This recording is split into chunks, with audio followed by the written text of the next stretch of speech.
अस्सलाम वालेकुम। बशीरन नूरपुर की धुबन के नाम से मशहूर थी। यह औरत नहायत ईमानदार और अपने काम से काम रखने वाली औरत थी। किसी के मामलात में मुदाखलत न करती। अगर कभी किसी की जेब से उसे पैसे मिलते तो वो फौरन उन्हें मालिक तक पहुंचा देती। उसकी ईमानदारी की वजह से नूरपुर के तमाम लोग उससे कपड़े धुलवाते थे। यहाँ तक कि बादशाह, वजीर और शहर के काजी के कपड़े भी बशीरन धोबन ही धोती थी। साफ सुथरे बेदाग कपड़े देखकर सबका दिल खुश हो जाता। एक दिन बशीरन को शेरवानी की जेब से एक अंगूठी मिली, जिसे देखकर वो हैरान रह गई। उसमें कीमती हीरा लगा हुआ था। उसने अपनी जिंदगी में इस तरह की अंगूठी कभी नहीं देखी थी। उसने जल्दी से शेरवानी की निशानी देखी तो मालूम हुआ कि ये वजीर अकबर अली की शेरवानी है। उसने दिल में सोचा कि जैसे ही कपड़े सूखेंगे वो सबसे पहले अकबर अली के कपड़े इसकी अंगूठी समेत वापस करके आएगी। अंगूठी को अपने दुपट्टे के पल्लू में बांधकर वो घर की तरफ चल दी। घर पहुंची तो पता चला कि उसकी इकलौती बेटी को तेज बुखार है। उसने उसी वक्त दौड़कर कुछ खिला पिलाकर दवा दी, फिर माथे पर पट्टी रखकर बुखार कम करने की कोशिश करती रही। आखिर थकन से चूर होकर बेटी के सिरहाने ही सो गई। आंख खोली तो देखा कि आधी रात हो गई। बेटी की फिक्र में अंगूठी की तरफ से उसका जहन हट गया और वो भूल गई। इधर महल में बादशाह सलामत की अंगूठी गुम हो गई थी। महल का हर शख्स फिक्रमंद था और क्यों ना होता, वो बादशाह सलामत के वालिद की वाहिद निशानी थी।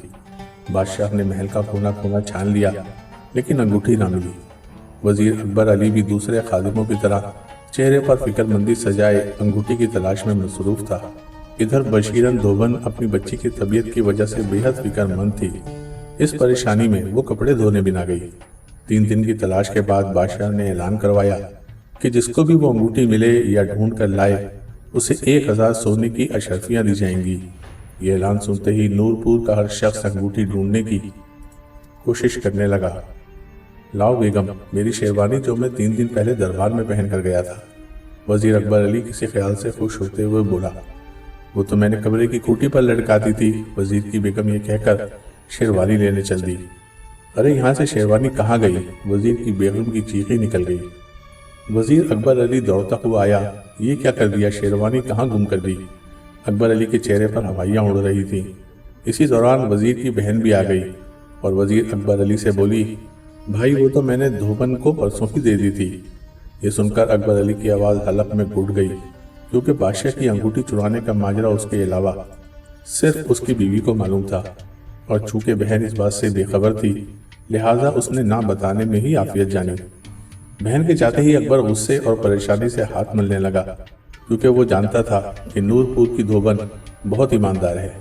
अगर उसने ऐलान सुनकर वो अंगूठी दरबार में बादशाह सलामत को पेश कर दी तो बादशाह मेरी गर्दन उड़ा देगा, क्योंकि ये अंगूठी वजीर अकबर अली की शेरवानी से बरामद हुई थी और ये बात धोबन सच सच बता देगी।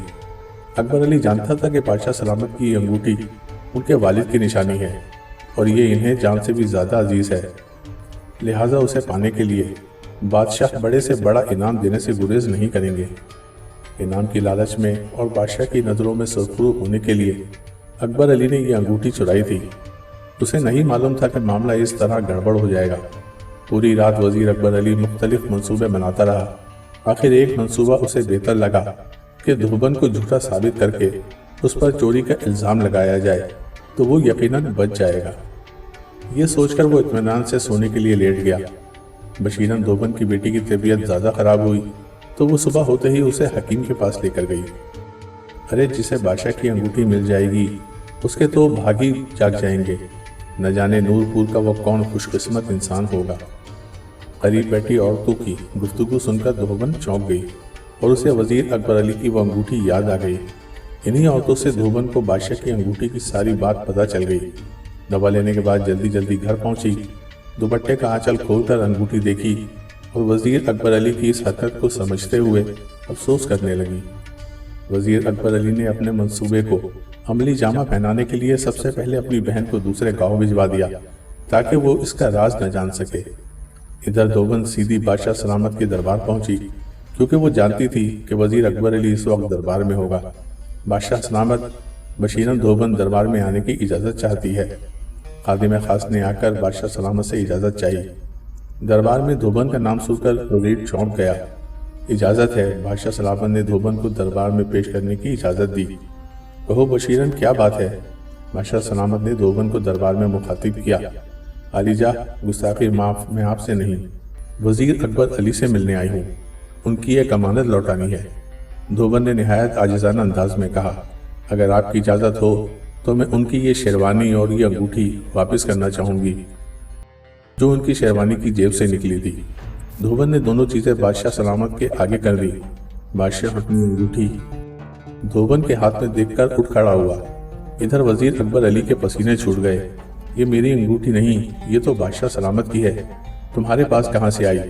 یہ یقیناً تم نے چرائی تھی اور اب مجھ پر تہمت لگانے آ گئی۔ وزیر نے نہایت مکاری سے دھوبن پر الزام لگا دیا۔ بادشاہ سلامت دھوبن کو دیکھنے لگے۔ دھوبن کو وزیر اکبر علی سے یہ توقع نہیں تھی، لیکن وہ بھی نہایت سمجھدار تھی۔ فوراً عرض کی، علی جاں، اگر میں یہ انگوٹھی چراتی تو پھر یہاں واپس کرنے کیوں آتی؟ یہ تو مجھے اکبر علی کی شیروانی کی جیب سے ملی ہے، اور مجھ غریب کا محل سے کیا تعلق جو میں یہاں کر چیزیں چراؤں گی؟ بادشاہ سلامت، یہ دھوبن جھوٹ بول رہی ہے اور سراسر بہتان لگا رہی ہے۔ وزیر اکبر علی اتنے کڑوے سچ کو سن کر چیخ پڑا۔ سچ پوچھیں تو دربار میں سب کو دھوبن کی بات پر یقین تھا، اور بادشاہ سلامت کو بھی دھوبن کی بات میں وزن محسوس ہوا۔ بادشاہ سلامت، میری بیگم نے یہ شیروانی پرسوں دھلنے دی تھی اور اس انگوٹھی کو غائب ہوئے آج چوتھا دن ہے۔ اگر انگوٹھی میری شیروانی میں سے نکلی ہوتی تو یہ اسی وقت لے آتی۔ یہ دھوبن جھوٹ بول رہی ہے، اس کے دل میں کھوٹ ہے، تبھی اتنے دن انگوٹھی اپنے پاس رکھے رہی۔